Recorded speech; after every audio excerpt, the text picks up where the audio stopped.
Eleanor's hands trembled as the towering rancher delivered his ultimatum, "You'll be mine by sundown." His declaration was both violation and salvation to a widow, one meal away from starvation. Before we continue, don't forget to subscribe to the channel, like the video, and comment where in the world you're watching from. Let's go. The last rays of afternoon sun filtered through the classroom windows, casting long golden rectangles across the worn wooden floor.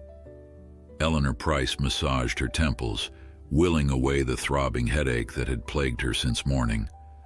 24 pairs of eyes watched her expectantly, waiting for her to continue the geography lesson.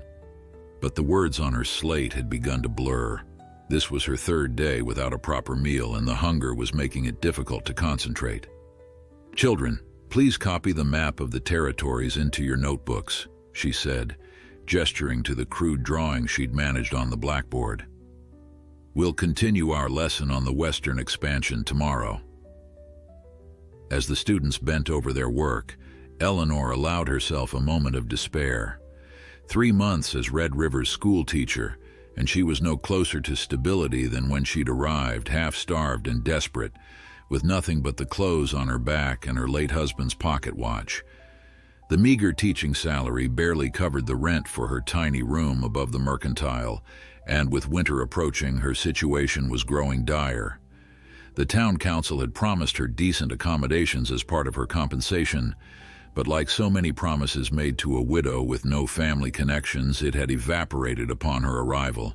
Mayor Hollister had offered empty apologies and an advance on her first month's salary, which had long since been depleted. The school bell rang, signaling the end of the day. Eleanor straightened her shoulders and smoothed her faded gray dress, a garment that had once been of fine quality but now showed wear at the cuffs and hem. "Class dismissed. Remember, your essays on President Grant are due Friday."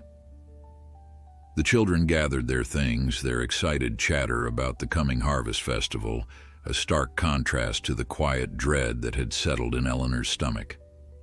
As they filed out, little Sarah Cunningham lingered, her round face pinched with concern.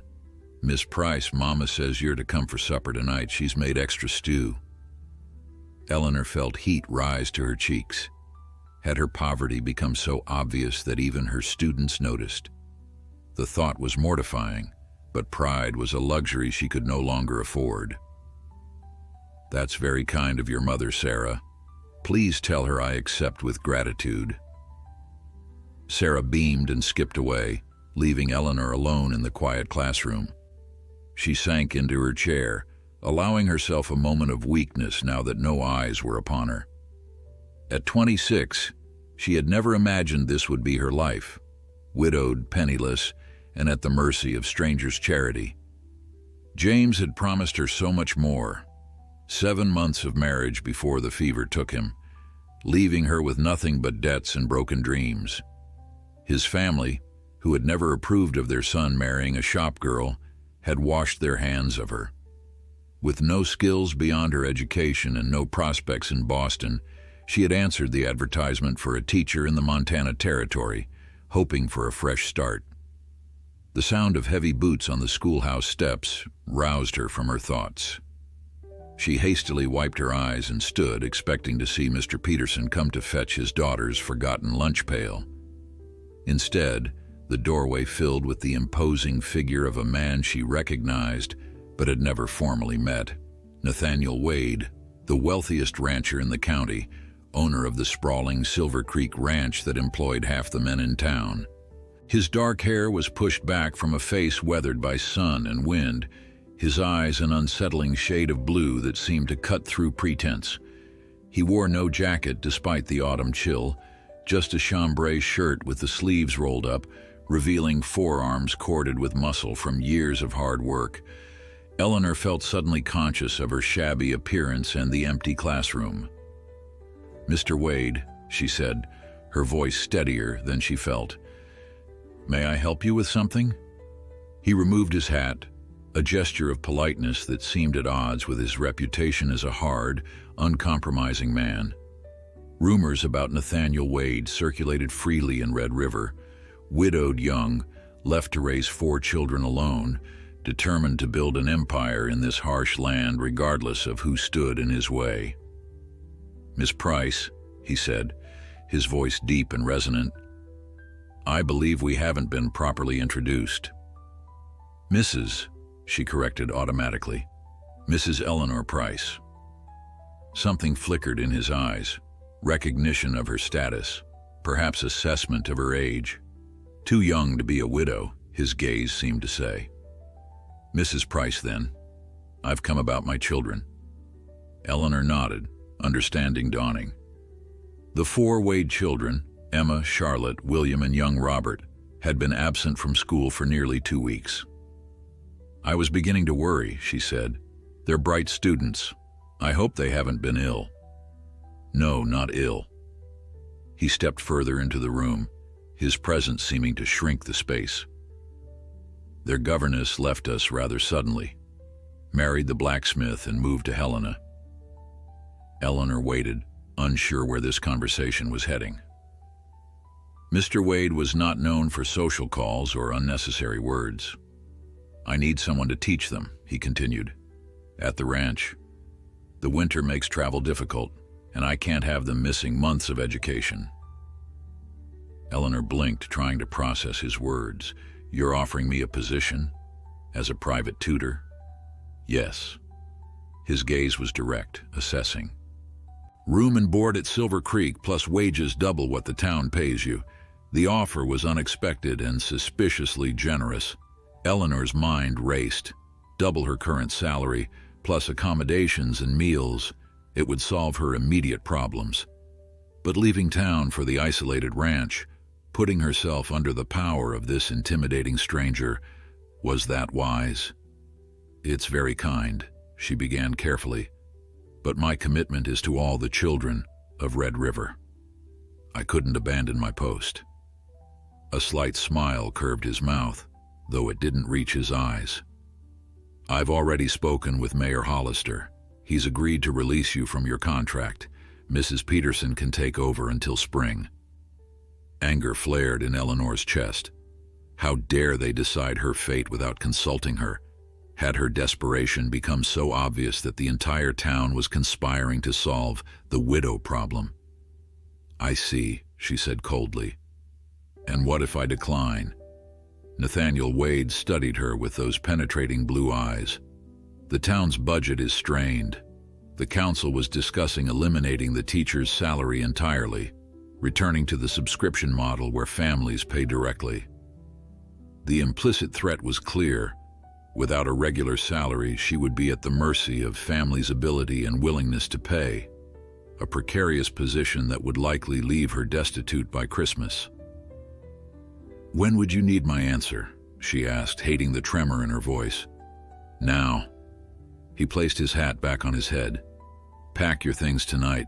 I'll send a wagon for you at dawn." The presumption of his demand sparked something fierce in Eleanor. 7 months of grief, followed by desperate travel and genteel poverty, had worn away her patience for men who believed they could dictate her life. "That's quite impossible, Mr. Wade. If I were to consider your offer, and I stress if, I would require time to make arrangements, settle my affairs in town, and prepare the classroom for Mrs. Peterson." His eyebrows rose slightly, perhaps surprised by her backbone. "Very well, 2 days." "A week," she countered. They stared at each other, neither willing to yield. Finally, he inclined his head slightly. "Sunday," he said. "I'll send the wagon at noon. My children have already lost enough education." Before she could respond, he turned toward the door, then paused and looked back at her with an intensity that made her breath catch. "You should know, Mrs. Price, that I am not a patient man, nor am I accustomed to refusal. If you're not ready on Sunday, I'll find someone else who will value the opportunity. But I think we both know you can't afford to decline." His eyes swept over her faded dress and thin frame. "You'll be mine by sundown on Sunday. I suggest you prepare accordingly." With that, he was gone, leaving Eleanor standing in the empty classroom, her heart pounding with indignation, and though she was loath to admit it, a flicker of relief. For better or worse, Nathaniel Wade had just offered her a lifeline. She had until Sunday to decide whether to grasp it. That evening, the Cunninghams' modest home felt like a haven of warmth and normalcy. Sarah's mother, Martha, ladled generous portions of venison stew into earthenware bowls, while her husband Thomas carved thick slices of fresh bread. Their 3 children chattered excitedly about the upcoming harvest festival, seemingly oblivious to the tension Eleanor carried from her encounter with Nathaniel Wade. "You've barely touched your food, Eleanor," Martha observed, her kind eyes filled with concern. "Are you feeling unwell?" Eleanor forced a smile and took a bite of the rich stew. "It's delicious, truly. I'm just preoccupied." Thomas Cunningham set down his knife, exchanging glances with his wife. Would this have anything to do with Nathaniel Wade visiting the schoolhouse today? News travels fast in Red River. Of course it did.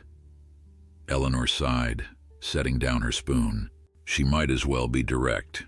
These people had shown her nothing but kindness since her arrival. "Mr. Wade has offered me a position as governess to his children at Silver Creek Ranch. He's spoken with Mayor Hollister about releasing me from my contract." Martha's eyebrows shot up. "Nathaniel Wade personally came to town? He hardly leaves that ranch except for business." "He must be desperate," Thomas added. "The last governess only lasted 8 months before running off with Daniel Porter." Eleanor frowned. "How many governesses has he had?" "4 in the past 3 years, Martha replied, lowering her voice, though the children were now playing in the next room. "Some say that ranch is cursed since his wife died. Others say it's just Wade himself, demanding, exacting. Expects everyone to work as hard as he does." "And the children?" Eleanor asked, concern growing. "Are they difficult?" Thomas shook his head. "Good kids, from what I hear, just shaped by loss and isolation. That ranch is 15 miles from town, and Wade keeps them close. Rarely brings them in except for supplies or church." Eleanor absently stirred her stew, weighing her options. The promise of security was tempting, but Martha's words of warning gave her pause. "What would you do?" she asked finally. Martha sighed. "If I were in your position, alone, winter coming, I'd probably go. Wade pays well and he's fair in business, if not particularly warm. His bark is worse than his bite, they say. But keep your wits about you," Thomas warned. "That man built an empire from nothing. He didn't do it by being charitable." Later, walking back to her cramped room above the Mercantile, Eleanor mulled over the Cunninghams' advice. The night air carried the bite of approaching winter, and she pulled her thin shawl tighter around her shoulders. She would need a warmer coat soon, another expense she couldn't afford. Her room, when she reached it, felt particularly bleak. A narrow bed, a washstand with a cracked pitcher, a 3-legged stool that wobbled precariously. This was what remained of her life, this, and the gold locket containing a small portrait of James, her constant reminder of how quickly security could vanish. Sleep eluded her that night.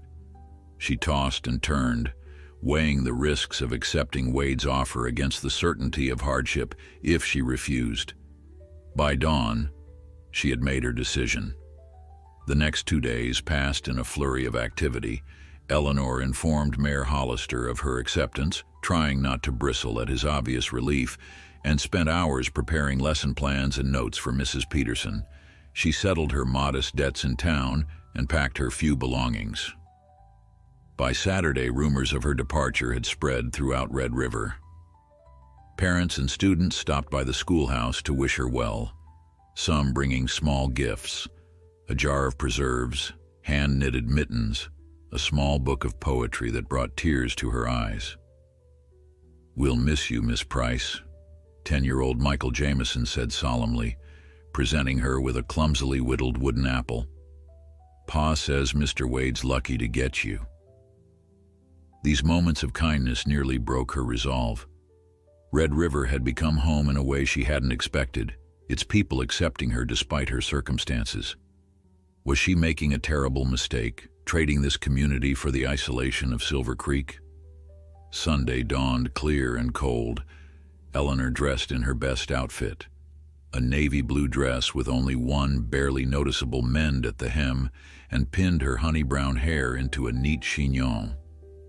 She wanted to appear composed and professional when she arrived at Silver Creek, not like a charity case desperate for employment. At precisely noon, a wagon pulled up outside the Mercantile. Eleanor watched from her window as a lean, weathered man in his 50s climbed down from the driver's seat. Not Wade himself then. She wasn't sure whether to be relieved or insulted. "Mrs. Price?" the man called up. "I'm Frank Morgan, foreman at Silver Creek. Mr. Wade sent me to collect you." Squaring her shoulders, Eleanor descended the stairs with her carpetbag and small trunk. Mr. Morgan touched his hat respectfully and helped load her meager possessions. "It's about 2 hours to the ranch, ma'am," he explained, offering his hand to help her onto the wagon seat. Mr. Wade wanted to come himself, but there was trouble with the north pasture fence. Wolves got in last night. As they pulled away from town, Eleanor took one last look at the schoolhouse where she'd briefly found purpose. A small group of children and parents had gathered to wave goodbye, and the lump in her throat made it difficult to return their smiles. The journey to Silver Creek took them through increasingly rugged country. Rolling hills gave way to dramatic bluffs and pine forests, the landscape growing wilder with each passing mile. "How long have you worked for Mr. Wade?" Eleanor asked, breaking the comfortable silence that had fallen between them. "Going on 15 years now," Frank replied.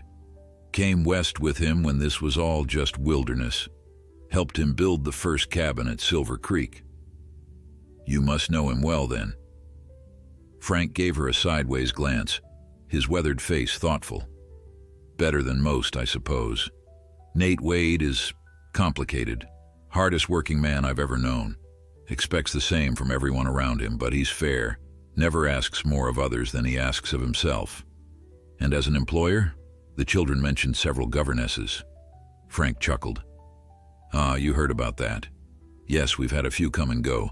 Some weren't cut out for ranch life, others..." He paused. "Well, some had notions about becoming the next Mrs. Wade that didn't align with his plans." Eleanor felt heat rise to her cheeks. "I assure you, I harbor no such notions. This is strictly a professional arrangement." "Glad to hear it.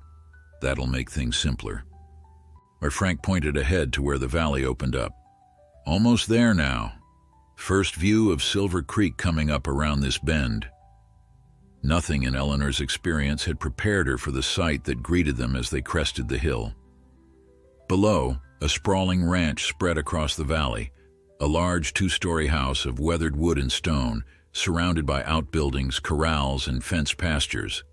Smoke curled from multiple chimneys, and even from this distance, she could see the activity of a small, self-contained world. "It's enormous," she breathed. "Started as a one-room cabin," Frank said, pride evident in his voice. "Everything you see, Nate built over the past 12 years. Every fence post, every corral. Lost his Caroline just after the main house was finished. She never got to see it completed." As they descended into the valley, Eleanor caught sight of a man on horseback riding alongside a fence line, 4 smaller figures on ponies trailing behind him. Even at a distance, she recognized Nathaniel Wade's broad-shouldered silhouette. He spotted the wagon and changed direction, leading the children toward them. Eleanor's heart began to pound as they drew closer. This was it. The moment she would meet the children, who would be her charges.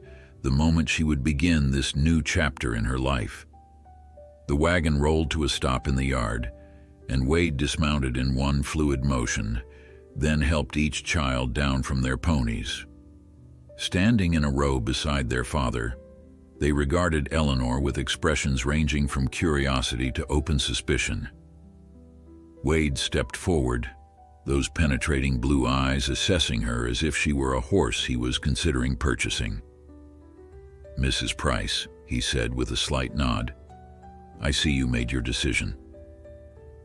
Eleanor stepped down from the wagon without waiting for assistance, determined to show him she wasn't intimidated. "Yes, Mr. Wade," she replied evenly. "I'm here to teach your children not to be owned. If that's understood, I believe we can work well together." Something that might have been respect flickered in his eyes. "Children," he said, turning to the 4 solemn faces beside him, "meet your new teacher." The 4 Wade children stood in a row like soldiers at inspection, their faces a study in controlled curiosity. Eleanor took a moment to properly observe each one, noting details she'd missed during their brief time in her classroom. Emma, the eldest at 12, had her father's striking blue eyes and a guarded expression that seemed too mature for her years. Charlotte, 10, fidgeted slightly, her light brown braids coming loose from their ribbons. 9-year-old William stood perfectly still, his father's miniature in posture if not in coloring. And little Robert, barely 6, clutched a wooden horse in one hand, while the other crept unconsciously toward his father's leg. "Children," Wade said, his deep voice softening almost imperceptibly, "Mrs. Price has agreed to be your teacher. You'll show her the same respect you'd show me." 4 pairs of eyes assessed Eleanor with varying degrees of interest and skepticism. Emma, Charlotte, William, Robert. Eleanor greeted them with a warm smile. "I'm looking forward to continuing your education. We had such a good start in town." Emma, clearly the spokesperson, stepped forward. "Will you be leaving too, ma'am? Miss Jenkins said she'd stay all year, but she didn't even make it to Christmas." The directness of the question took Eleanor aback, but she appreciated the girl's forthrightness. "I've made a commitment until the spring, at minimum," she answered honestly. "After that, we'll see where we stand." Wade's jaw tightened almost imperceptibly. "Emma, that's enough. Mrs. Price's arrangements are not your concern." He turned to Eleanor. "Frank will show you to your quarters. Dinner is at 6. We keep regular hours here." With that, he strode off toward the stables, leaving Eleanor with the distinct impression she'd been dismissed. The children lingered, seemingly torn between following their father and satisfying their curiosity about their new teacher. Charlotte broke first. "Do you know any stories?" Miss Jenkins knew lots of stories. "I know dozens," Eleanor assured her. "Perhaps we could read one tonight after dinner." Robert's face lit up. "About cowboys or Indians?" "I have many books in my trunk. I'm sure we can find something suitable." William, who had remained silent until now, spoke up. "Father says education isn't about stories. It's about facts and figures. Things that matter in the real world." The statement was so clearly a parroting of Wade's opinions that Eleanor had to suppress a smile. "Your father is partly right," she said diplomatically. "But stories teach us about human nature and moral choices. Those matter very much in the real world." Frank cleared his throat. "If you'll follow me, Mrs. Price, I'll show you to your room. Maggie's likely got it all prepared by now." Eleanor followed the foreman across the yard toward the main house, aware of the children trailing behind like curious ducklings. The house was even more impressive up close. 2 full stories with a wide porch wrapping around 3 sides. Though not ostentatious, every detail spoke of quality materials and careful craftsmanship. "Mr. Wade designed it himself," Frank explained, noting her appreciative gaze. "Brought in a proper architect from Denver to make sure it was built right." The interior was surprisingly elegant for a frontier home. Polished wooden floors, actual wallpaper in the main hallway, and a grand staircase leading to the upper floor. The furniture was solid and well made, if not fashionable by Eastern standards. Your room is this way. Frank led her down a hallway off the main entrance. Used to be Mrs. Wade's sewing room. The schoolroom is just across the hall. The room, when Eleanor entered it, exceeded her expectations. Spacious and bright, with a comfortable-looking bed, washstand, writing desk, and, luxury of luxuries, a small bookcase. A window overlooked a kitchen garden, now mostly harvested for the winter. "This is lovely," she said sincerely. "Maggie's the housekeeper," Frank explained. "She and her husband Jorge handle the cooking and most of the indoor work. Good people, been with the family since Colorado." "And where are the children's rooms?" "Upstairs, along with the master's suite. Your meals can be taken with the children in the dining room or with the staff in the kitchen if you prefer. Most governesses have done both." A knock at the open door revealed a plump, gray-haired woman with rosy cheeks and kind eyes. "You must be Mrs. Price," she said warmly. "I'm Maggie Delgado. Welcome to Silver Creek." Frank excused himself, leaving Eleanor in Maggie's capable hands. The housekeeper showed her where to find fresh water, explained the bathing schedule, hot water delivered on Wednesdays and Saturdays, and reassured her that her trunk would be brought up shortly. "Dinner's at 6 sharp," Maggie reminded her. "Mr. Wade doesn't tolerate tardiness. The children will show you to the dining room." Left alone, Eleanor sank onto the bed, momentarily overwhelmed. Everything had happened so quickly. Just 4 days ago, she'd been wondering how to stretch her meager salary through winter, and now she was installed in a room nicer than any she'd had since her marriage. A soft knock interrupted her thoughts. Emma stood in the doorway, still in her riding clothes but with her hair neatly combed. "Father says I'm to help you get settled," she said, her tone suggesting this was a duty rather than a pleasure. "Do you need anything unpacked?" "That's kind of you, Emma. Perhaps you could help me arrange my books in the schoolroom later." The girl nodded, entering the room cautiously. "You're different from Miss Jenkins," she observed. "She wore fancy dresses and perfume." Eleanor smiled wryly. "I'm afraid I don't own any fancy dresses." "That's all right. Father said Miss Jenkins was too concerned with appearances and not enough with substance." "Did he?" Eleanor was beginning to get a clearer picture of her predecessor and of Wade's expectations. Emma perched on the edge of the chair by the desk. "Will you be strict?" "Miss Jenkins wasn't very strict. William never did his sums properly, and she just let him skip them." "I believe in firm but fair standards," Eleanor replied. "Everyone has different strengths, but I won't allow anyone to neglect areas that need improvement." Emma nodded approvingly. "Father will like that. He says discipline builds character." "Your father seems to have many opinions on education." "Father has opinions on everything." There was a hint of eye-rolling in Emma's voice, though her face remained respectful. "He expects a lot, but that's because he wants us to be prepared."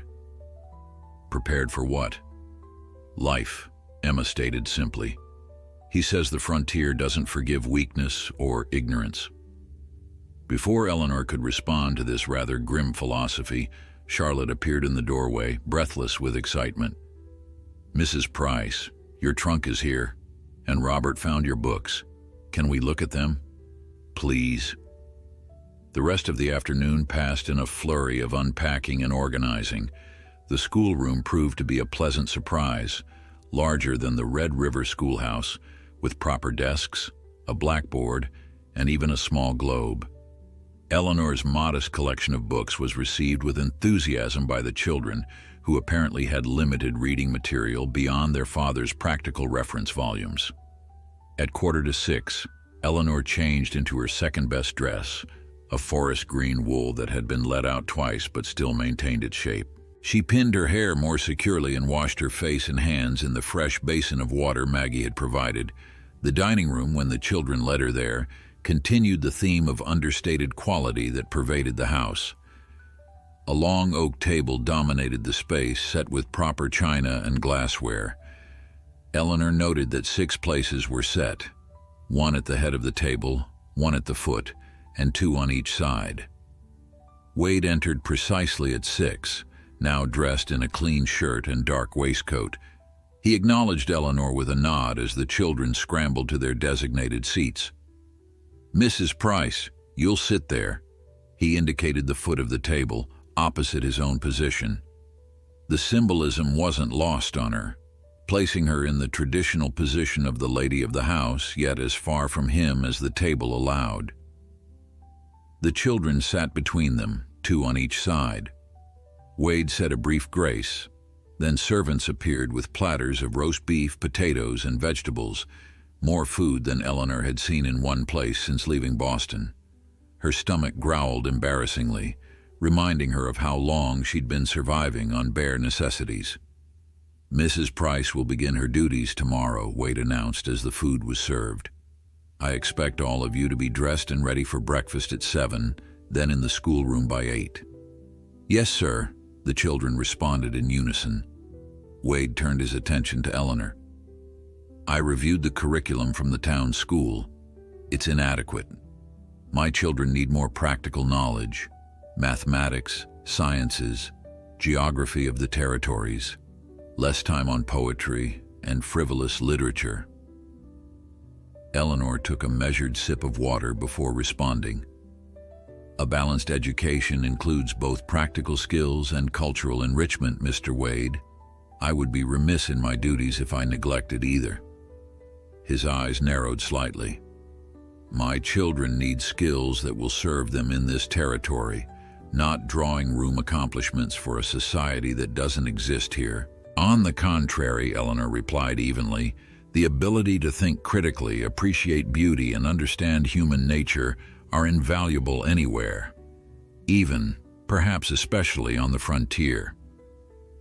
The children's heads swiveled between them like spectators at a tennis match, clearly unaccustomed to anyone challenging their father's pronouncements. To everyone's surprise, Wade's mouth quirked in what might have been the ghost of a smile. "I see you're not easily intimidated, Mrs. Price. Good. Spineless teachers produce spineless students." He cut his meat with precise movements. "We'll discuss the curriculum in detail after dinner." The curriculum discussion after dinner proved to be more of an interrogation than a conversation.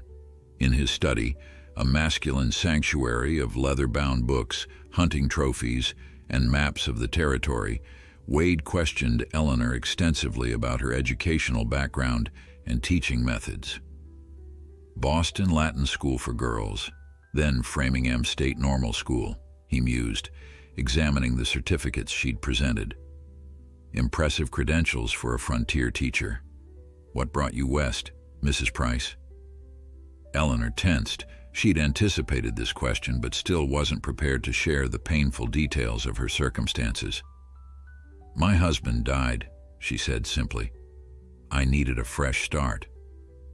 Wade studied her face, clearly sensing there was more to the story, but didn't press. "And your teaching experience?" 2 years at a girls' academy in Boston before my marriage, then the position in Red River." He nodded, returning her certificates. "My children's education has been inconsistent. 4 governesses in 3 years, plus my own attempts to teach them between appointments." "May I ask why so many governesses have left?" Wade's expression hardened. "Various reasons. Homesickness, marriage, incompatibility with frontier life." He leaned back in his chair. "Silver Creek is isolated, Mrs. Price. 15 miles from town means no regular social calls, no dances, no gossip over tea. Some find the solitude unbearable. I'm here to teach, Mr. Wade, not to socialize." "So you say now. Winter is coming. 3 feet of snow can change one's perspective on isolation." Eleanor straightened her spine. "I grew up in northern Massachusetts, Mr. Wade. I'm no stranger to harsh winters or self-sufficiency." A hint of approval flickered in his eyes. "Good. Now, regarding the curriculum." For the next hour, they negotiated the children's education plan. Wade insisted on practical subjects, advanced mathematics for Emma and William, basic engineering principles, extensive geography, and natural sciences. Eleanor defended the importance of literature, history, and even music. They need to be well-rounded, she argued. Emma shows remarkable aptitude for writing. William has a natural ear for music. These talents shouldn't be suppressed in favor of only practical skills. I'm not raising scholars or socialites, Wade countered. I'm raising children who will survive and thrive in this territory. With respect, Mr. Wade, thriving requires more than survival skills. Beauty and creativity have their place, even, perhaps especially, on the frontier. Their eyes locked in silent challenge. To Eleanor's surprise, it was Wade who finally conceded, though grudgingly. 2 hours of your cultural enrichment per week, he offered. The rest follows my practical curriculum. 2 hours daily, Eleanor countered boldly. His eyebrows rose. You drive a hard bargain, Mrs. Price. I'm advocating for your children's best interests, as I was hired to do. After a moment's consideration, he nodded. 1 hour daily, plus Saturday mornings. That's my final offer. Agreed. Eleanor extended her hand without thinking.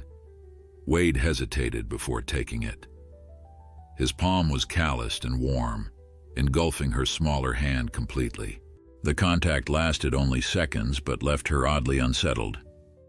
One more thing, he said, releasing her hand. I expect weekly reports on each child's progress, detailed and honest assessments. Of course. And Mrs. Price? His voice stopped her as she turned to leave. I meant what I said about being mine by sundown, not just as an employee.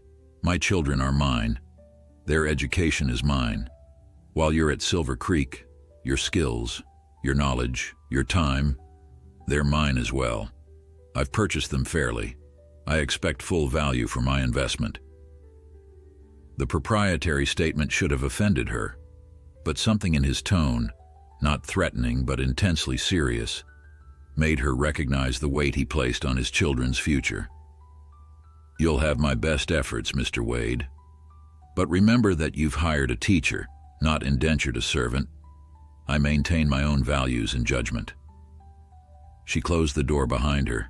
Before he could respond, Eleanor's first full day at Silver Creek began at dawn. The household apparently rose with the sun regardless of season. By the time she dressed and made her way downstairs, activity was already in full swing. Maggie in the kitchen directing breakfast preparations, Wade and Frank discussing the day's work over coffee, the children setting the table with practiced efficiency. Good morning, Mrs. Price. Wade acknowledged her entrance. Coffee? Yes, thank you. As she took her seat, Eleanor noticed the children watching her carefully, likely gauging whether their new teacher would be bleary-eyed and complaining about the early hour. She smiled at them warmly, determined to show she could adapt to ranch routines. Breakfast was hearty. Eggs, bacon, biscuits, and gravy, served family style with minimal conversation. Eleanor observed that Wade maintained strict expectations for table manners despite the frontier setting. The children ate neatly, asked politely for dishes to be passed, and thanked Maggie when she refilled their milk glasses. At precisely 7:30, Wade rose from the table. I'll be checking the North Ridge today, might not be back until after dark. He looked at Eleanor. Any problems? Frank or Maggie can assist you. The children wished their father a good day, and Eleanor noticed how his expression softened when he briefly rested his hand on Robert's head. The gesture was small, but revealing. This stern, demanding man clearly loved his children deeply. By 8 o'clock, Eleanor had the children assembled in the schoolroom. She spent the morning assessing their current knowledge levels, quickly discovering the gaps in their education. Emma was advanced in reading and writing but struggled with mathematics. William showed the opposite tendency, while Charlotte seemed to thrive in all subjects but lacked confidence. Little Robert was just beginning his formal education, and needed the most individualized attention. "You're all so different in your strengths," Eleanor observed during their mid-morning break. "That's why a well-rounded education is important." "Father says we should focus on what we're good at," William stated. "That's efficiency." "Your father is partially right," Eleanor replied carefully. "But sometimes our greatest growth comes from tackling subjects that challenge us." The children exchanged glances, clearly unused to hearing their father's wisdom qualified in any way. After lunch, Eleanor implemented the practical portion of Wade's curriculum, teaching Emma and William about land surveys, while Charlotte helped Robert with basic geography. To her surprise, all 4 children showed remarkable focus and discipline, clearly accustomed to structured learning despite their irregular education. As the afternoon progressed, Eleanor began to understand Wade's concerns about their preparedness. These children were being raised to inherit a significant operation, thousands of acres, dozens of employees, complex business dealings. Their education needed to reflect that responsibility. When 4 o'clock arrived, the official end of the school day, Eleanor dismissed the children to their chores. Even the youngest had assigned tasks: feeding chickens, gathering eggs, helping in the kitchen garden. The rhythm of the ranch operated like a well-oiled machine, each person's responsibilities interlocking with others. Eleanor used the time before dinner to write detailed notes about each child's progress and plan the next day's lessons. She was so absorbed in her work that she didn't hear the approaching footsteps until a shadow fell across her desk. Wade stood in the doorway, his tall frame silhouetted against the hall light. His clothes were dusty, his face weathered from a day in the elements, yet he somehow maintained an air of command even in his disheveled state. "How did they do?" he asked without preamble. Eleanor gestured to the chair across from her desk. "Would you like to sit, Mr. Wade? I was just preparing my notes." He hesitated, then entered the room and lowered himself into the chair, which seemed too small for his frame. Up close, Eleanor could see the fatigue in his eyes, the tightness around his mouth that suggested pain. "You're injured," she observed. "It's nothing. Caught my arm on a barbed wire fence." He dismissed her concern with a wave. "The children?" Eleanor reported her observations concisely, knowing he would appreciate directness. "They're bright, disciplined, and eager to learn. Each has different strengths and weaknesses, which I've noted here." She handed him her preliminary assessment. "I've also drafted a modified curriculum that incorporates both our educational priorities." Wade scanned her notes, his expression impossible to read. Finally, he looked up. "You've been thorough." "It's my job." Most governesses spend the first day establishing dominance or trying to win popularity. "I'm not most governesses," Eleanor replied simply. Something that might have been respect flickered in his eyes. "No, you're not." He rose to leave, then paused. "You mentioned William has musical aptitude?" "Yes, quite remarkable, actually. He was tapping rhythms during mathematics, not from boredom, but because he sees numerical patterns as musical ones. It's an unusual gift." Wade frowned slightly. "His mother played piano. I sold the instrument after she died. There wasn't..." He trailed off. "Music can be taught without instruments, Mr. Wade. Voice, theory, composition." He nodded absently, his mind clearly elsewhere. "Do what you think best." At the door, he turned back. "Thank you, Mrs. Price, for seeing them clearly." October slipped into November, and Eleanor found herself settling into the rhythms of Silver Creek. The isolation that Wade had warned might prove unbearable instead offered a strange comfort.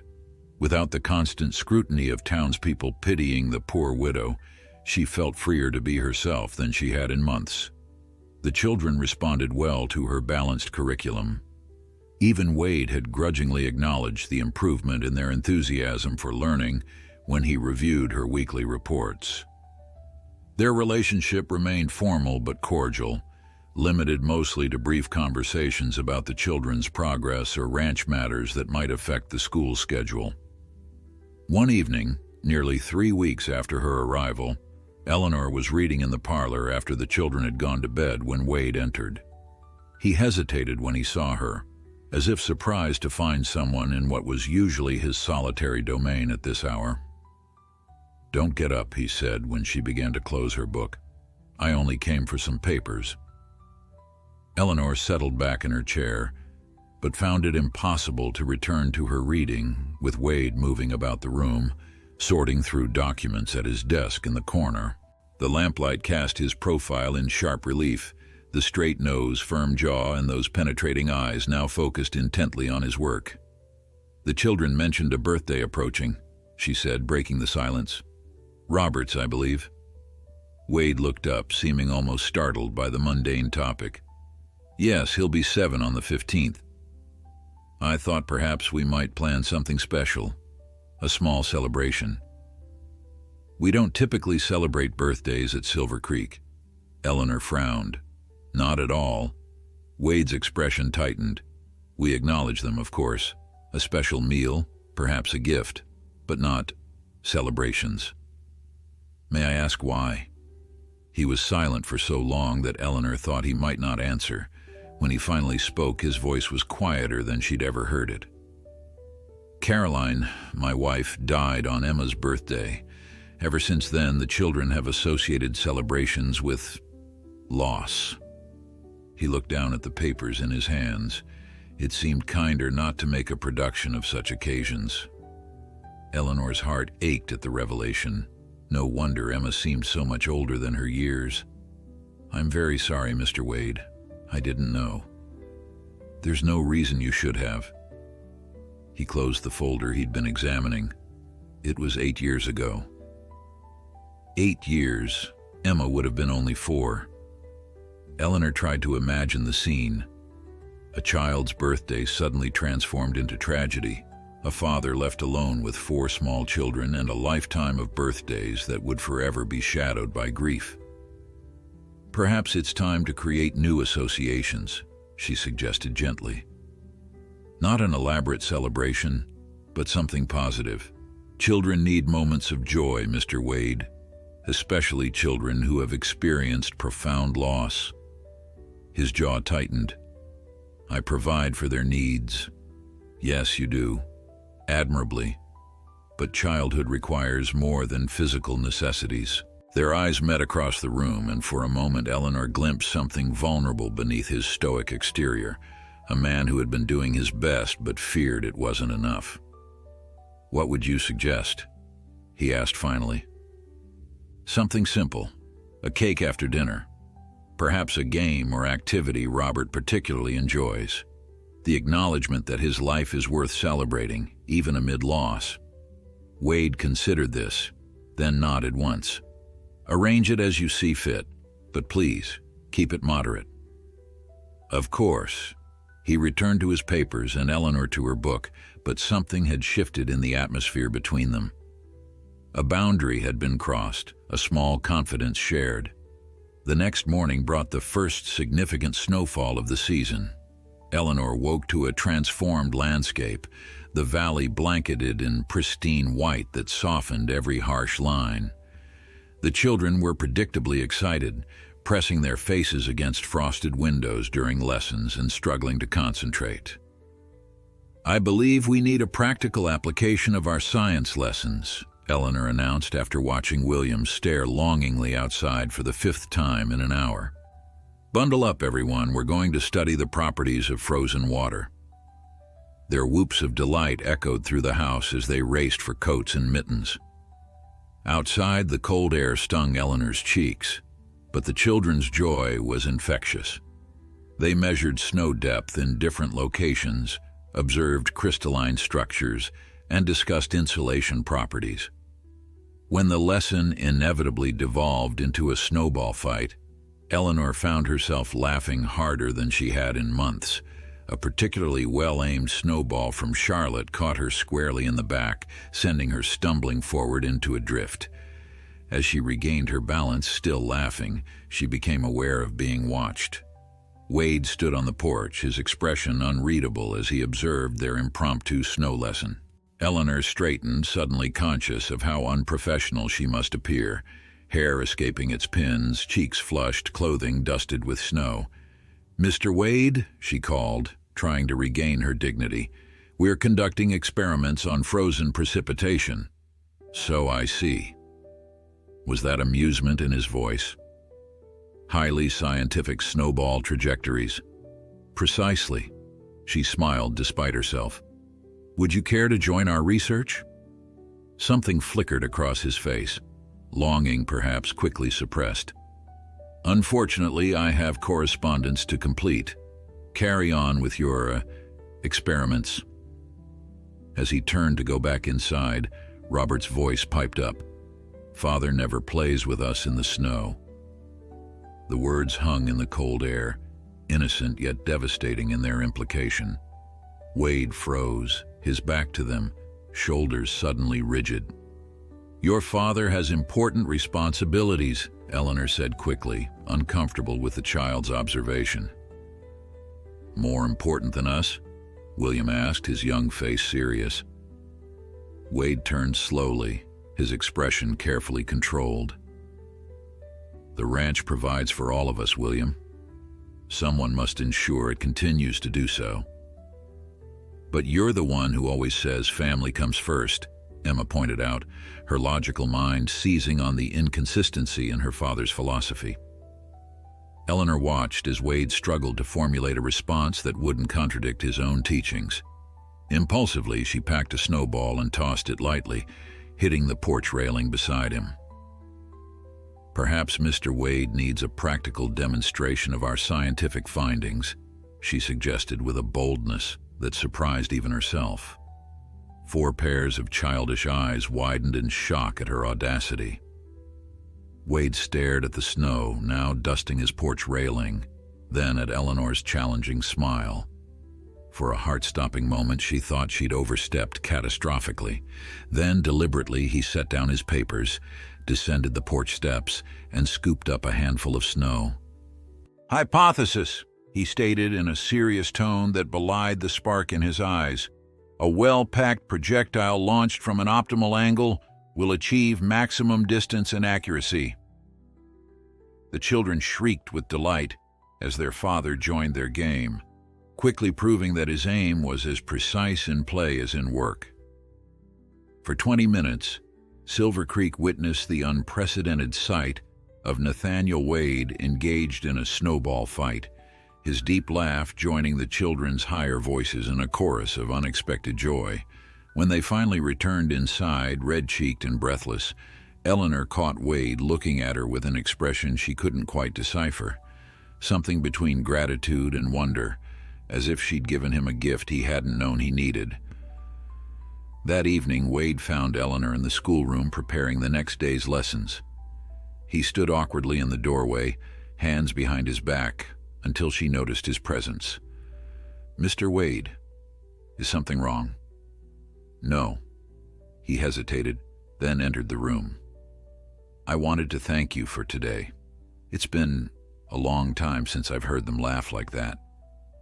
Eleanor set down her pen. "Children need play as much as they need discipline, Mr. Wade, even on a working ranch." "I know." He looked down at his hands.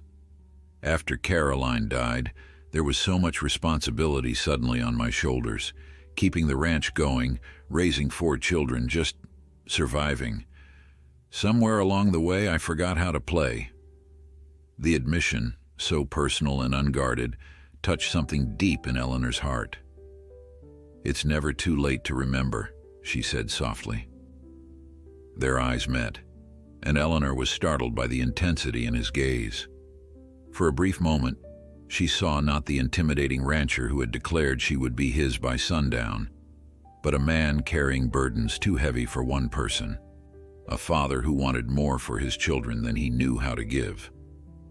"Robert's birthday," he said abruptly. "I was thinking we might get him a pony of his own. He's been sharing with Charlotte, but he's ready for one that suits his size and temperament." He'd love that. Wade nodded, seemingly relieved to return to practical matters. I'll speak with Frank about selecting an appropriate mount. He turned to leave, then paused. Good night, Mrs. Price. Good night, Mr. Wade. After he left, Eleanor sat motionless, processing the subtle shift in their relationship.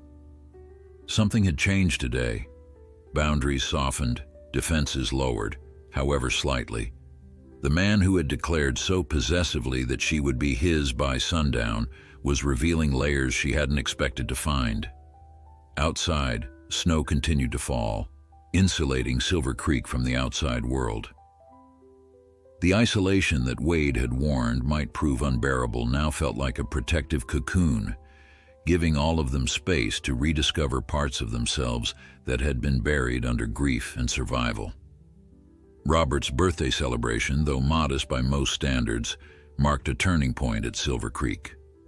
Eleanor had enlisted Maggie's help to bake a chocolate cake, decorated simply with 7 candles. After dinner, when the cake appeared with its tiny flames flickering, Robert's face illuminated with a joy that brought tears to Eleanor's eyes.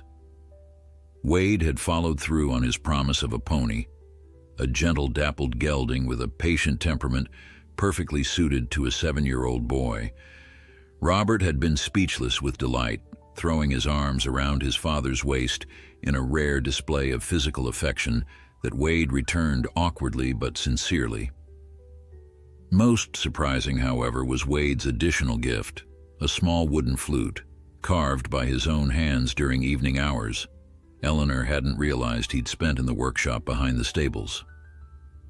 Your teacher says you have music in you, he'd explained gruffly when Robert unwrapped it.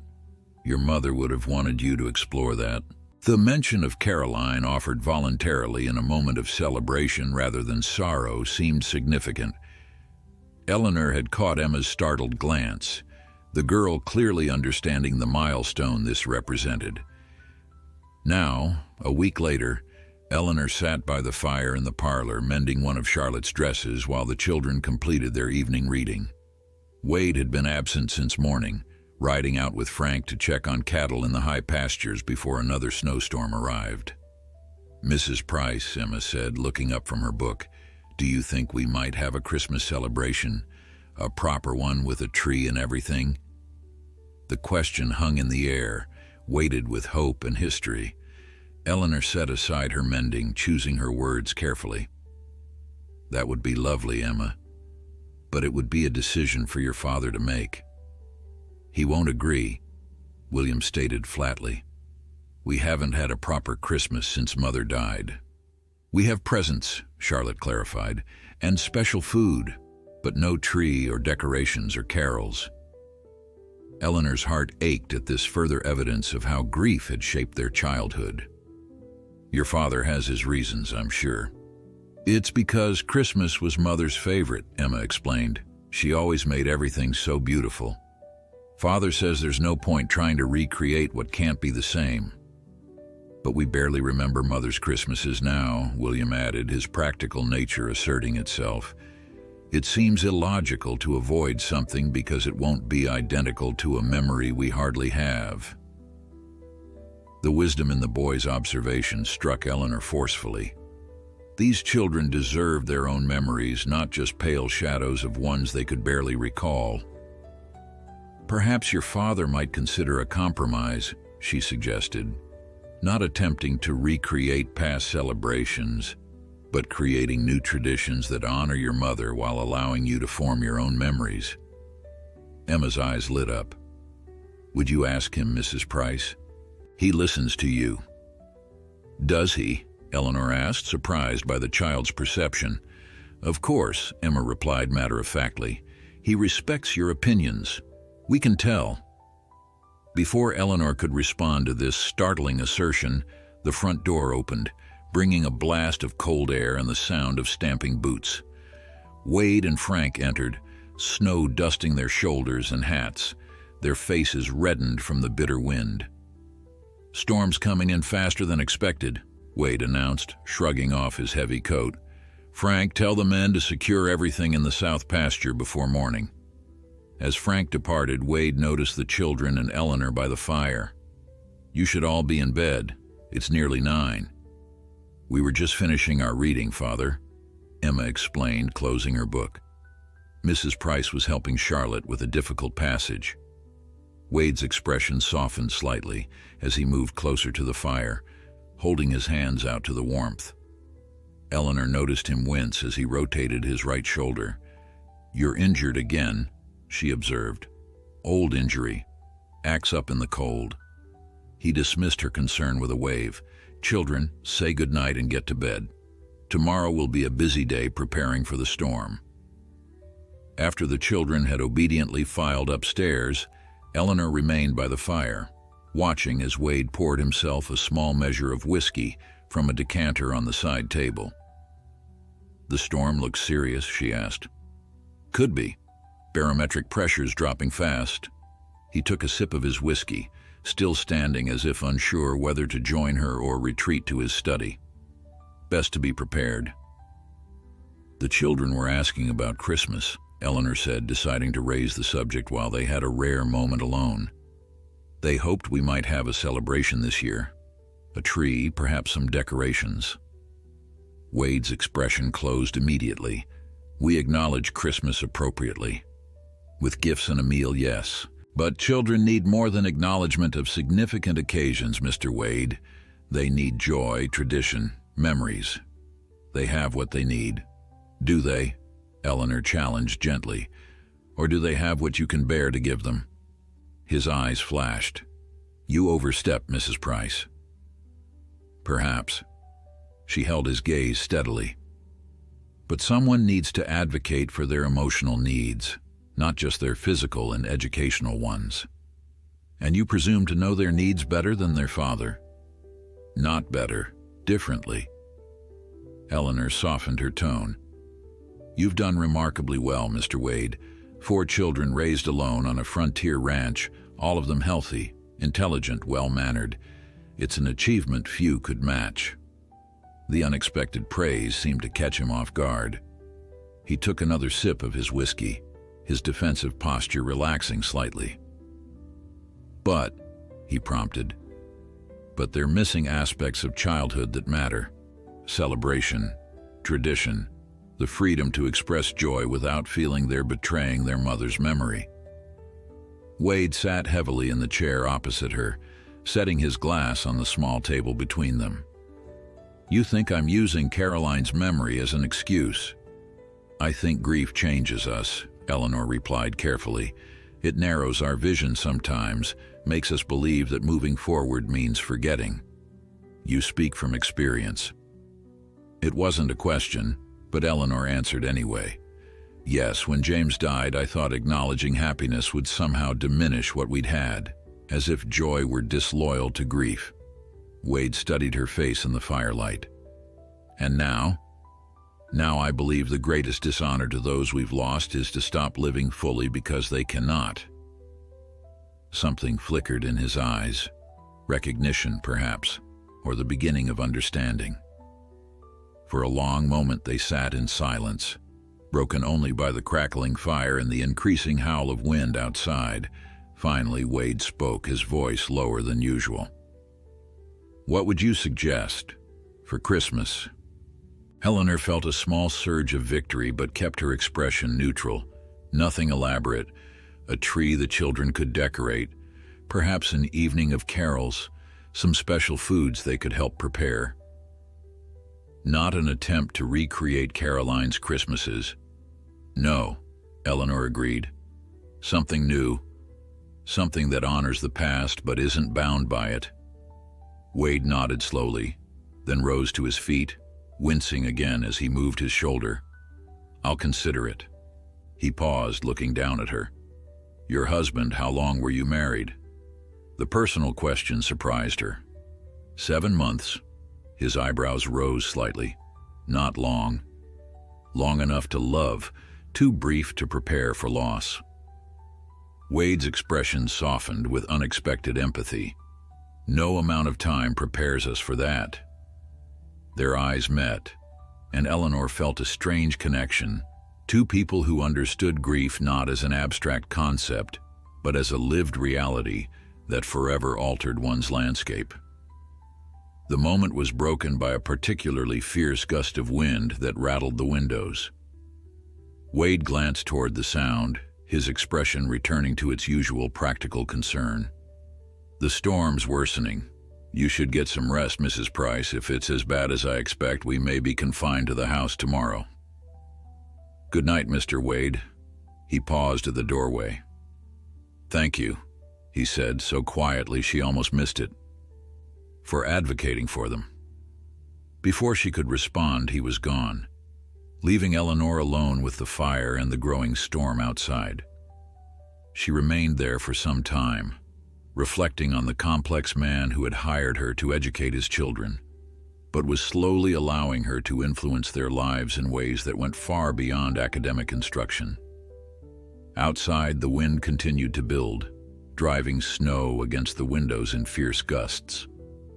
By morning, Silver Creek would be transformed into a true winter landscape, isolated, pristine, and cut off from the outside world even more completely than usual. Eleanor found she didn't mind the prospect. Something was unfolding here in this household of wounded people trying to build a life amidst loss, something she hadn't expected when she'd accepted Wade's imperious offer weeks ago. For the first time in months, perhaps years, she felt truly useful, needed, not just as a teacher, but as a presence bringing balance to a home that had been functioning but not thriving. She banked the fire and made her way upstairs, listening to the growing fury of the storm with a strange sense of anticipation rather than dread. Morning brought a transformed world. Eleanor woke to an eerie silence, the usual sounds of ranch activity replaced by the muffled stillness that comes only with deep snow. Her window revealed a landscape of white, drifts piled against buildings, fences nearly buried, the distant hills barely distinguishable from the clouded sky. The house was unusually quiet as she dressed and made her way downstairs. In the kitchen, Maggie was already preparing breakfast, her normally cheerful face creased with worry. "Storm's a bad one, Mrs. Price," she said, handing Eleanor a cup of coffee. "Mr. Wade and the men have been out since before dawn, trying to reach the livestock in the south pasture. In this weather?" Eleanor moved to the window, peering through frosted glass at the blinding whiteness outside. "Is that safe?" "Necessary, not safe," came Wade's voice from the doorway. He stamped snow from his boots, his face reddened from cold, ice crystals clinging to his beard. "Lost 2 good horses trying to reach the lower herd. Had to turn back." Eleanor was struck by his appearance, exhausted, worried, yet somehow more human than the controlled ranch owner who typically presided over the breakfast table. This was a man battling elements beyond his control, facing potential losses that would affect everyone who depended on him. "The children?" he asked, accepting the coffee Maggie pressed into his hands. "Still sleeping," Eleanor replied. "I thought it best to let them rest given the circumstances." He nodded, surprising her with his agreement. "No school today. I'll need everyone's help.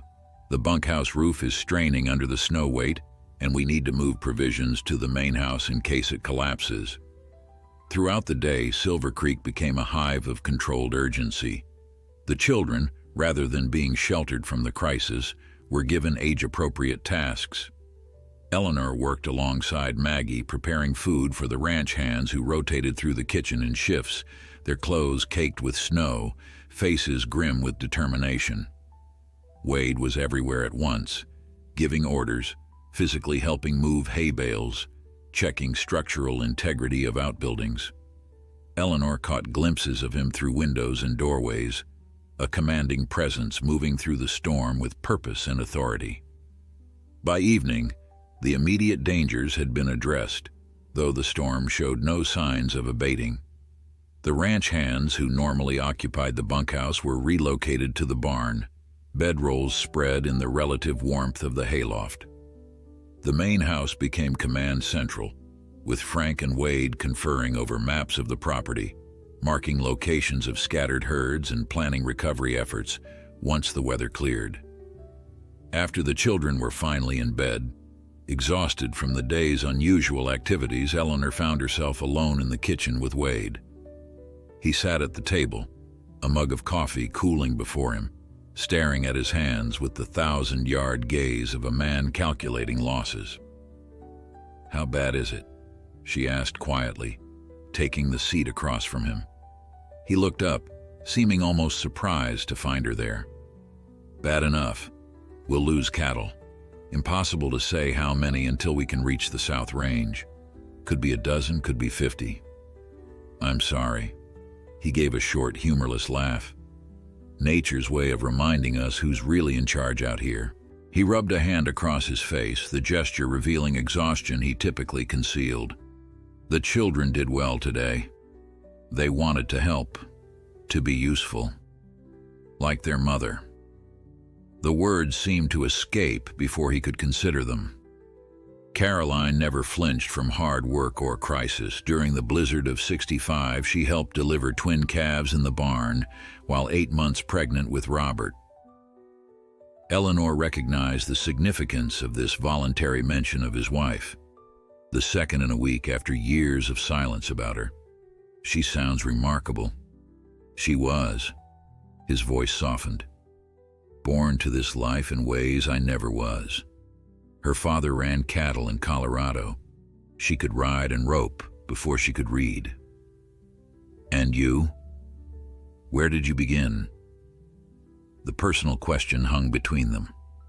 For a moment, Eleanor thought he might retreat behind his usual reserve, but the extraordinary circumstances of the day seemed to have lowered barriers. "Philadelphia," he said finally. "My father was a banker. I was expected to follow him into finance." "What brought you west?" "Restlessness. Suffocation." His eyes met hers. "The desperate need to prove I could build something with my hands instead of merely moving money from one ledger to another." The admission resonated deeply with Eleanor, who understood the need to forge identity beyond predetermined paths. "And you have built something impressive. At what cost?" The question seemed directed more at himself than at her. "Caroline dead, children half raised, no guarantee any of it survives this winter." "Your children are not half raised," Eleanor countered firmly. "They're remarkable, intelligent, responsible, compassionate. Whatever mistakes you believe you've made, you've given them strength and security." He studied her face, searching for flattery or manipulation, and finding only sincere conviction. "You defend me rather passionately, Mrs. Price." "I defend what I've observed, the truth as I see it."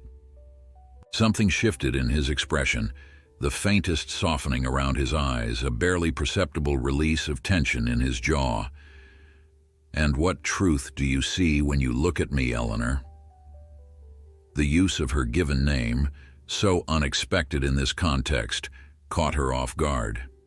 "I see a man doing his best with burdens that would crush many others, a father who loves his children fiercely, if not always demonstratively, a builder who creates not just with his hands, but with his vision." The naked honesty in her assessment seemed to affect him deeply. For a long moment he was silent, his eyes never leaving hers. "And what do you see when you look at yourself?" he asked finally. The question penetrated her carefully maintained composure. "I'm not sure I understand." "You recognize strength in others readily enough. Do you see it in yourself? A woman who traveled alone across half a continent after losing everything, who rebuilt her life among strangers." Eleanor felt strangely exposed, as if he had somehow glimpsed past her careful presentation to the uncertainty beneath. "I did what was necessary to survive. As we all do." He leaned forward slightly. "But survival alone isn't what drives you. There's something else. Something that made you challenge a man twice your size about his children's education. that compels you to fight for joy in a house shadowed by grief. The insight was so unexpected, so perceptive, that Eleanor found herself momentarily speechless. This man, whom she had initially judged as merely autocratic and emotionally stunted, had been observing her with the same careful attention she had directed toward him and his children. "Perhaps," she said finally, "I'm trying to create what I couldn't find for myself, a place where loss isn't the end of the story." The admission felt dangerous, too revealing, too vulnerable, yet something in Wade's steady gaze made it possible. "Your husband," he said quietly. "You never speak of him." Eleanor's fingers found the gold band she still wore, twisting it unconsciously. "James was kind, ambitious, the son of my father's business partner." She paused, memories surfacing that she typically kept carefully submerged. "We had a comfortable life planned, a home in Boston, social connections, children in time." "What happened?" Wade's voice was gentle, encouraging rather than demanding. "Typhoid. It swept through our neighborhood. James insisted on helping a friend whose entire family was stricken." Her voice caught. "His generosity killed him. Within a week he was gone, and I was alone with nothing but debts I didn't know existed. His family blamed me, said I should have stopped him, should have protected their investment." The bitterness she thought she'd conquered resurged unexpectedly. "They took everything, the house, the furnishings, even my personal belongings. Said it was all purchased with family money." Wade's expression darkened. "That's not merely cruel, it's unlawful." "Perhaps. But a widow without means has little recourse against a family with influence." She straightened her shoulders. "So I left. Took what little they couldn't legally claim and came west, where at least my poverty would be my own." The vulnerability of the moment hung between them, fragile and unexpected. Outside, the wind moaned around the eaves, underlining their isolation from the world beyond Silver Creek. Wade rose abruptly and moved to the cabinet where he kept his whiskey. Without asking, he poured 2 glasses and returned, setting one before Eleanor. The unexpected gesture, treating her as an equal rather than an employee, wasn't lost on her. "To survival," he said, raising his glass slightly. Eleanor hesitated, then lifted her own. "And what comes after?" Their eyes met over the rims of their glasses, a silent understanding passing between them. Two people shaped by loss, recognizing in each other a resilience that went beyond mere endurance. The storm raged for 3 more days, confining the household to the main buildings and severing their connection to the outside world more completely than Eleanor had thought possible. During this forced intimacy, she observed Wade with his children in ways his normal schedule rarely allowed. He taught William basic carpentry as they repaired a damaged shutter. He listened with apparent interest as Charlotte recited poetry she'd memorized. He allowed Robert to follow him like a shadow, explaining ranch operations in simplified terms the boy could grasp. Most surprising was his interaction with Emma. One evening, Eleanor overheard them discussing the ranch's financial ledgers, Wade patiently explaining concepts of asset management and cash flow to his daughter, with the same seriousness he might use with a business partner. "You're preparing her to run Silver Creek someday," Eleanor observed later, when they were alone in the parlor after the children had gone to bed. Wade looked up from the book he'd been reading. "Is that surprising?"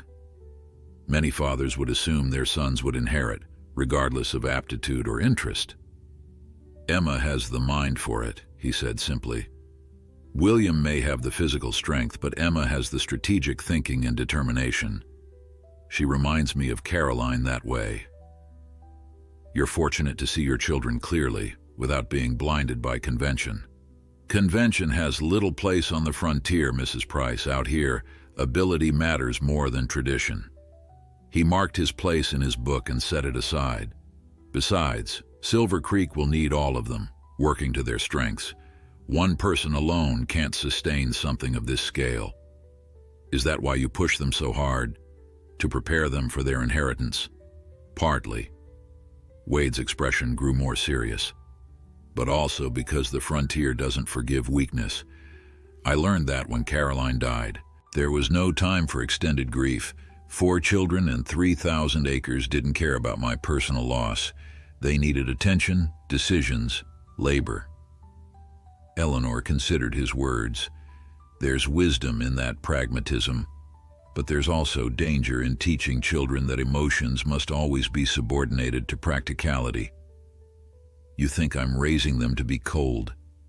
Not cold, just perhaps afraid to acknowledge certain feelings for fear of appearing weak or impractical. Wade was silent for a long moment, his gaze moving to the fire. Like their father, you mean? The directness of his self-assessment surprised her. We all bear the marks of our experiences, Mr. Wade.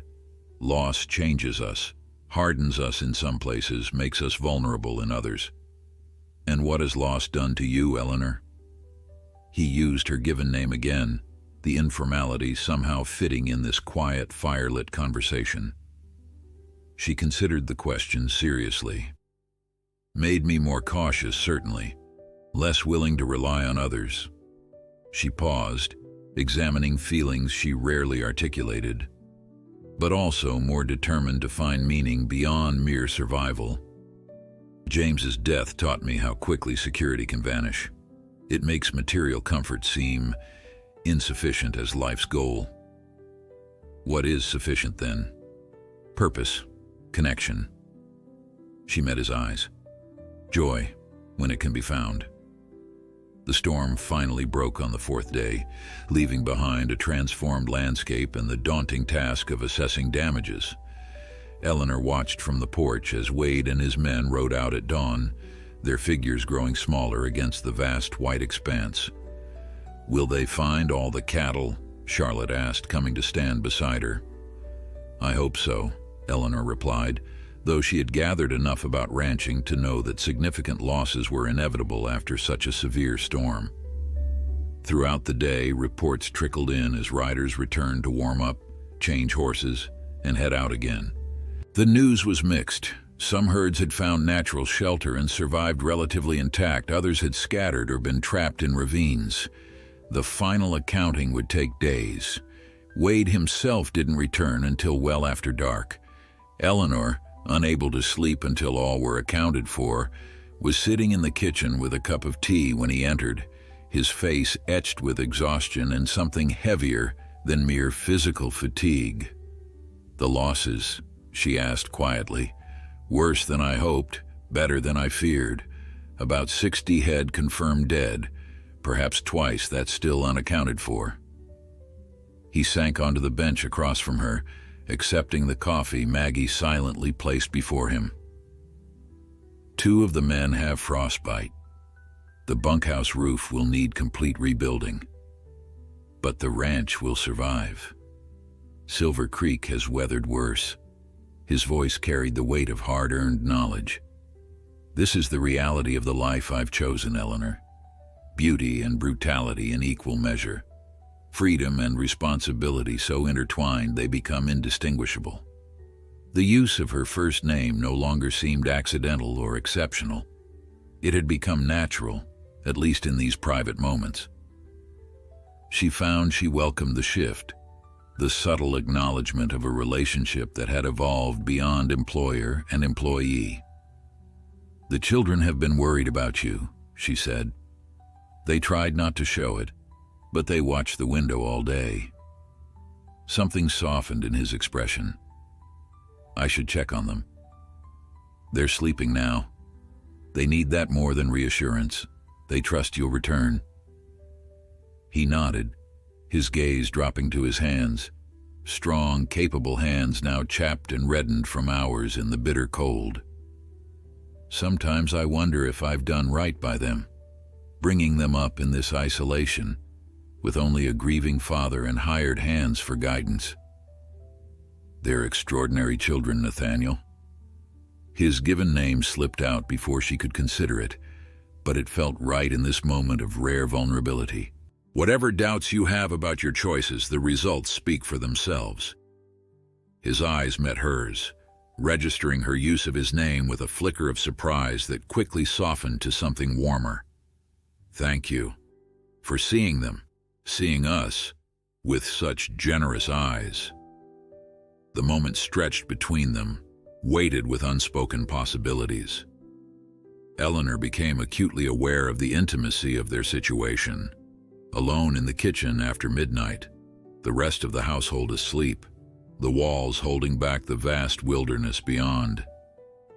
The arrival of Frank, coming to report on the condition of the injured men, broke the spell. Eleanor excused herself, retreating to her room with a strange mixture of relief and regret. The following days brought a gradual return to routine, though with adjustments for recovery efforts. School lessons resumed, but with a practical bent. The children calculating cattle losses and feed requirements, writing about the storm's impact, studying the science of hypothermia and frostbite as they visited the recuperating ranch hands. Eleanor was supervising Charlotte's reading one afternoon when a commotion in the yard drew her attention. Through the window she saw a carriage approaching, an unusual sight given the still difficult road conditions. Visitors. Charlotte pressed her face to the glass beside Eleanor. Who would travel in this weather? Emma joined them, her expression darkening as the carriage drew closer. "It's Mrs. Hollister and Reverend Matthews from town," she said, her tone suggesting this was unwelcome news. "They always come after storms to check on poor motherless children." Eleanor raised an eyebrow at Emma's uncanny mimicry of what was clearly Mrs. Hollister's condescending tone. "I take it these visits aren't appreciated." "Father hates them," William confirmed, abandoning his mathematics to join the window observation. "Mrs. Hollister always suggests we'd be better off with proper feminine influence and looks around like she's counting dust motes." The implications weren't lost on Eleanor. These weren't merely social calls, but assessment visits, the community's subtle way of monitoring a widower's ability to raise 4 children alone. "Well," she said with forced brightness, "let's make sure we present ourselves well, shall we? Charlotte, straighten your pinafore. William, your collar is crooked." As the children scrambled to make themselves presentable, Eleanor felt a strange protectiveness surge within her. These visits clearly undermined Wade's authority and distressed the children. Whatever their original purpose might have been, they now seemed more intrusive than helpful. Mrs. Hollister swept into the house like a general inspecting enemy territory, her fur-trimmed cloak dusted with snow, her sharp eyes cataloging every detail. Behind her, Reverend Matthews followed with an apologetic smile that suggested he was merely along for propriety's sake. "Mrs. Price?" Mrs. Hollister exclaimed with artificial warmth. "What a surprise to find you still here. We feared you might have perished in that dreadful storm." "As you can see, we're all quite well," Eleanor replied pleasantly. "The children have been remarkable throughout the ordeal." Mrs. Hollister's gaze swept over the 4 Wade children, who had arranged themselves in a neat row, their postures impeccable, faces carefully neutral. "Dear children," she cooed, "how you must have worried, all alone out here with the elements raging." "We weren't worried, ma'am," Emma replied with pointed politeness. "Father ensured we were safe and productive." Mrs. Hollister's mouth pinched slightly. "And where is your father now?" "Assessing storm damage with the foreman," Eleanor supplied. "We expect him shortly. Please, won't you come into the parlor? Maggie can bring tea." As they settled in the parlor, Eleanor found herself acutely aware of the children's tension. This was clearly a familiar and unwelcome ritual. The inspection, the veiled criticisms, the performative concern that masked something less benevolent. The town was quite concerned when Mr. Wade didn't appear for the council meeting yesterday. Mrs. Hollister remarked, accepting tea from Maggie. "Though I suppose storm recovery takes precedence over civic duties. Considering Silver Creek provides employment for half the county and supplies most of the beef for 3 territories, I'd say Mr. Wade's focus on recovery is entirely appropriate," Eleanor responded, her tone remaining pleasant despite the implied criticism. Mrs. Hollister's eyebrows rose slightly. "You've become quite the advocate for Mr. Wade, Mrs. Price." "How interesting." The insinuation hung in the air. Eleanor felt heat rise to her cheeks but maintained her composure. "I advocate for what I observe, Mrs. Hollister. The children's welfare and education are my primary concerns, and both are excellently provided for here." Of course," the older woman demurred, her sharp eyes missing nothing. "Still, children need a mother's touch, a woman's influence, particularly young girls approaching womanhood." Her gaze lingered meaningfully on Emma, whose cheeks flushed with embarrassment. Eleanor felt a surge of protective anger.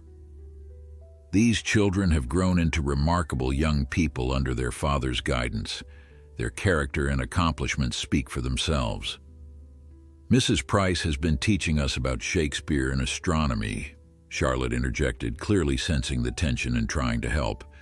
"I can recite a whole speech from Midsummer Night's Dream." "How unusual," Mrs. Hollister replied with a tight smile, "though one wonders about the practical value of such studies for children who will inherit a cattle ranch." "Education isn't merely practical, Mrs. Hollister," came Wade's deep voice from the doorway. He stood there, snow still melting on his coat, hat in hand. "It's about building minds capable of both managing a ranch and appreciating the world beyond it." The room's atmosphere shifted instantly. The children straightened, relief evident in their postures. Reverend Matthews rose respectfully, while Mrs. Hollister remained seated, her smile becoming even more artificial. "Nathaniel," she greeted him with familiar warmth that struck Eleanor as presumptuous. "We were so concerned when you missed the council meeting. I insisted we check on you all personally." "Very considerate," Wade replied dryly, his expression suggesting he saw through the pretense. "As you can see, we've weathered the storm intact." "Indeed." Mrs. Hollister's gaze moved between Wade and Eleanor with undisguised speculation. "Mrs. Price was just singing your praises as a father, quite passionately, in fact." Wade's eyes met Eleanor's briefly before returning to their visitor. "Mrs. Price is an excellent judge of character. Her assessments, whether positive or negative, are invariably accurate." The subtle alliance in his words wasn't lost on anyone in the room. Eleanor felt a strange warmth spread through her chest at his public acknowledgement of her judgment. "Well," Mrs. Hollister said after an awkward pause, "we primarily came to ensure you were all safe and to deliver the mail that arrived before the storm." She withdrew several envelopes from her reticule, including what appears to be a rather official letter for Mrs. Price. Eleanor accepted the envelope, recognizing the Boston return address with a jolt of surprise. It was from James's family's law firm, the first communication she'd received from them since leaving Massachusetts. "If there's nothing else you need," Wade said, making it clear the visit had reached its conclusion, "Frank can escort you back to town before the roads worsen again." The dismissal was polite but firm. Mrs. Hollister bristled visibly but had no choice but to accept, gathering her belongings with obvious reluctance. "Do consider bringing the children to town for Christmas services," Reverend Matthews suggested as they prepared to leave. "The community misses seeing them." "Weather permitting, we'll be there," Wade promised, though Eleanor detected reservation in his tone. After the visitors departed, Wade turned to the children. "You handled that well. Emma, especially. Your restraint was admirable." The girl beamed at her father's praise. "Mrs. Price coached us on what to say and how to behave." Wade's gaze shifted to Eleanor, something warm and appreciative in his eyes. "Did she now?" I merely suggested that dignity speaks louder than defensiveness, Eleanor explained. A lesson many adults never master, he replied. His attention moved to the letter still clutched in her hand. Troubling news from Boston? Eleanor looked down at the envelope, suddenly aware that her hands were trembling slightly. I'm not certain. It's from my late husband's family's attorneys. Perhaps you'd like privacy to read it, Wade suggested. Thank you. I think that would be best. In her room, Eleanor broke the seal with shaking fingers. The letter was brief, formal, and utterly unexpected. James's maternal aunt had died, leaving a small but significant inheritance directly to Eleanor, bypassing the family that had stripped her of everything. The sum was modest by Boston standards, but substantial enough to change her circumstances completely. Enough to secure her independence, perhaps even open a small school of her own. 3 months ago, such news would have seemed miraculous, salvation from poverty and dependence. Now, staring at the figure neatly penned on expensive stationery, Eleanor felt strangely conflicted. Financial independence had been her most desperate goal when she'd accepted Wade's offer. Now, with that suddenly within reach, she realized how much more complex her situation had become. This wasn't merely about employment anymore. She had formed bonds with the children, become integral to their education and emotional well-being. And Wade. Her relationship with Nathaniel Wade had evolved in ways she couldn't have imagined that first day, when he'd declared she would be his by sundown. From employer to sparring partner to confidant, and perhaps something more that neither of them had named but both increasingly acknowledged in quiet moments by the fire, in the sharing of personal histories, in the gradual dismantling of barriers erected by grief and circumstance. A knock at her door interrupted her thoughts. Wade stood there, his expression concerned. "Bad news?" he asked, noting her troubled face. "Not bad, exactly. Unexpected." She handed him the letter, watching as he scanned its contents. Understanding dawned in his eyes. "This changes things for you. It offers options I didn't have before," she acknowledged carefully.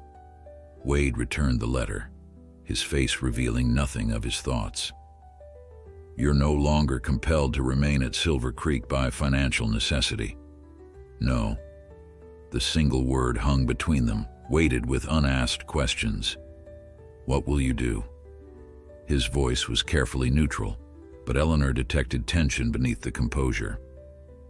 "I don't know yet," she answered honestly. "This is sudden." He nodded once, a quick, controlled movement. "Of course. You'll need time to consider your options." He stepped back from her doorway. "Dinner is in an hour." As he turned to leave, Eleanor called after him. "Nathaniel." He paused, looking back at her, something vulnerable briefly visible in his eyes before his usual reserve reasserted itself. "Thank you," she said softly, "for understanding that this requires thought. You're not mine to command, Eleanor. You never were, despite my presumptuous declaration when I hired you." A ghost of a smile touched his lips. "You've made that abundantly clear from the beginning." After he left, Eleanor sat on the edge of her bed, the letter clutched in her hand, facing a choice she hadn't anticipated making so soon, perhaps ever. Stay at Silver Creek, where she had found purpose and connection beyond mere employment, or reclaim her independence with the financial security she had dreamed of for so long. The days following the arrival of the letter passed in a strange limbo. Eleanor continued teaching, helping with Christmas preparations and participating in ranch routines, yet everything felt temporary, conditional. She caught the children watching her with worried eyes, clearly sensing that something had changed, though no one had explained the situation to them. Wade maintained a careful distance, unfailingly polite, but no longer seeking her company in the evenings by the fire, no longer sharing confidences or childhood memories. The retreat hurt more than Eleanor had expected, though she recognized it as self-protection rather than rejection. He was preparing himself for her departure, rebuilding the walls she had so carefully dismantled over the past months. A week before Christmas, the town's annual holiday gathering provided a welcome distraction. The entire Silver Creek household made the journey into Red River, the children bubbling with excitement at this rare social outing. The community hall had been transformed with evergreen boughs, red ribbons, and dozens of candles, creating a festive atmosphere that even Wade's restrained nature couldn't entirely resist. Eleanor found herself surrounded by former students and their parents, all curious about her life at Silver Creek and full of town gossip she'd missed during her absence. Through it all, she remained acutely aware of Wade's presence across the room, engaged in conversation with other ranchers, but watching her with those penetrating blue eyes whenever he thought she wouldn't notice. "He looks at you differently," Martha Cunningham observed, following Eleanor's gaze to where Wade stood. "Not like an employer watching an employee." Eleanor felt heat rise to her cheeks. "Martha, please, don't misunderstand me." Martha squeezed her arm gently. "I'm not suggesting anything improper. Just noting that Nathaniel Wade has come alive again since you arrived at Silver Creek. The whole town has noticed." "The whole town should mind its own business," Eleanor replied, though without real annoyance. "Small communities survive on shared concern," Martha countered with a smile. "But truly, Eleanor, you've brought something back to that family that's been missing since Caroline died. A balance, a wholeness." The observation lingered with Eleanor throughout the evening, through the carols and refreshments, through watching Wade lift Robert onto his shoulders to place the star atop the community tree, through the quiet ride back to the ranch under a canopy of brilliant stars. That night, unable to sleep, she stood at her bedroom window, gazing out at the snow-covered landscape bathed in moonlight. Silver Creek looked magical, peaceful. Nothing like the harsh, isolated outpost Wade had initially described. Somehow, in these past months, it had become home in a way no place had been since James's death. A movement in the yard below caught her attention. Wade stood on the porch, wrapped in his heavy coat, staring out at the same moonlit vista. Something in his solitary figure, shoulders slightly bowed, face turned up to the vast sky, pierced Eleanor's carefully maintained composure. This was a man who had built an empire from nothing, who bore responsibility for dozens of lives, who had raised 4 children alone while nursing his own grief. A man who, despite his flaws and fortress walls, had shown her more genuine respect than the gentlemen of Boston society. Her decision crystallized in that moment, not from calculation but from recognition of a truth her heart had already accepted. Independence was hollow without purpose, security meaningless without connection. The following morning, Eleanor sought Wade in his study, knocking softly on the half-open door. "Enter," he called, his voice betraying surprise when he saw her. "Eleanor, do you need something?" "A moment of your time," she replied, closing the door behind her. The privacy felt necessary for what she needed to say. Wade set aside the ledger he'd been reviewing, giving her his full attention. "Of course." Eleanor took a deep breath, gathering her courage. "I've made my decision regarding the inheritance." His expression remained carefully neutral, though she detected tension in the set of his shoulders. "I assumed as much given your request for privacy." "I've written to the attorneys in Boston," she continued. "I'm accepting the inheritance but not returning east." Something flickered in his eyes. Hope, perhaps, quickly suppressed. "You have other plans, then?"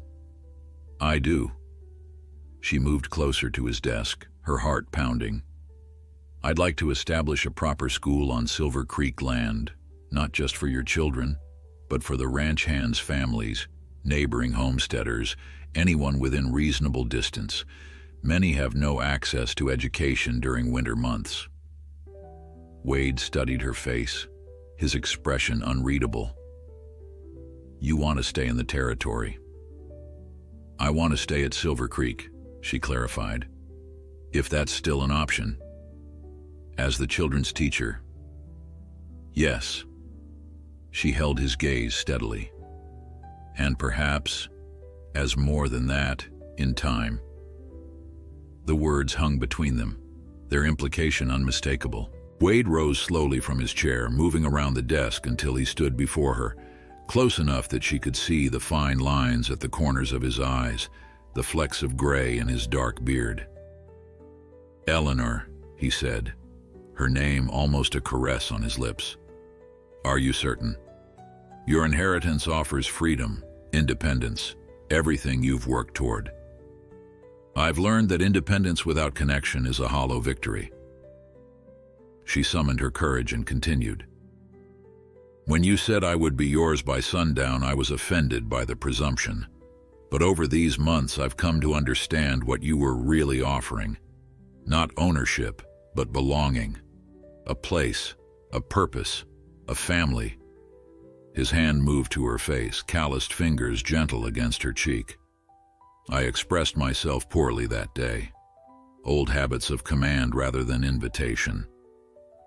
"We've both learned since then," she replied, leaning slightly into his touch. "The children will be overjoyed," he said softly. "They've been terrified you might leave. And their father." A smile transformed his face, erasing years of solitude and worry. "Their father has been equally terrified, though better at concealing it." Eleanor felt the last of her reservations dissolve. "I don't want to replace Caroline," she said, needing to acknowledge the woman whose absence had shaped this family. "Her memory deserves honor." "Caroline would have liked you," Wade replied, surprising her. "Your strength, your convictions, your refusal to be intimidated, even by me." His thumb traced the curve of her cheek. "She would approve of you helping raise her children. And of me loving their father." The words slipped out before she could reconsider them, but she didn't regret their honesty. Wade's eyes darkened, his expression intensifying. "Is that what you're offering, Eleanor? Not just your skills as a teacher, but your heart as well?" "Yes." The single syllable carried the weight of months of growing understanding, of barriers dismantled and trust built. "That's what I'm offering." Wade drew her closer, one arm encircling her waist, while his other hand remained gentle against her face. "Then I accept, with profound gratitude and the promise to cherish what you've given." When he kissed her, it wasn't with the desperate passion of novels, but with the tender certainty of two people who had found in each other not just desire but genuine understanding. Eleanor felt something long dormant within her bloom to life, not the girlish infatuation she'd felt for James, but a woman's love, clear-eyed and strong-rooted. "The children," she murmured when they finally separated. "How do we tell them?" "Together," Wade replied. "Tonight, before dinner." The children's reactions ranged from Robert's whooping delight to Emma's dignified tears of relief. William analyzed the practical benefits with characteristic thoroughness, while Charlotte immediately began planning the spring wedding she had decided must take place in the meadow where wildflowers bloomed most abundantly.